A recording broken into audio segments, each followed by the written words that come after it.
আজকে রবিবার আর আমার শাশুড়ি মা শ্বশুরমশাই এসেছেন আমাদের বাড়িতে, মানে আমার বাপের বাড়িতে।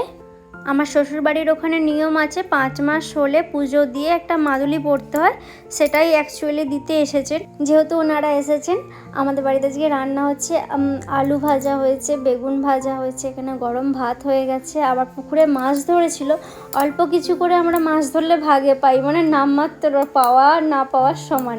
আর আমার শাশুড়ি মা এনেছিলেন ডাক ফ্যান্টাসি আর বিস্কিটের প্যাকেট, পুজোর প্রসাদ, মানে পুজো দিয়েছিল যে সেই পুজোর প্রসাদ, ফল। তারপরে হচ্ছে আমার বাবার না গত 1 সপ্তাহ 2 সপ্তাহ হলো শরীরটা বেশ খারাপ যাচ্ছে। আসলে বাবার 15-20 বছর পর আবার স্পন্ডাইলিটিসটা ধরা পড়েছে। তার সাথেও রিপোর্ট করা হয়েছিল, সব রকম রিপোর্টে মানে কিছু কেমন একটু প্রবলেম দেখা দিয়েছে, যার জন্য আবার রিসেন্ট ডাক্তার দেখাতে যাওয়া হবে। বাবা যে ডাক্তারকে 15 বছর ধরে দেখিয়ে আসছে, ডক্টর এন সাধুকা, আরামবাগের হার্টের যে স্পেশালিস্ট, ওনাকে দেখিয়ে আসছে, ওনাকে দেখাতে যাওয়া হবে। আর এখানে আমরা সবাই, আমাদের খাওয়া হয়ে গেছে, আমি বর আর বৌদি খেয়ে নিয়েছিলাম।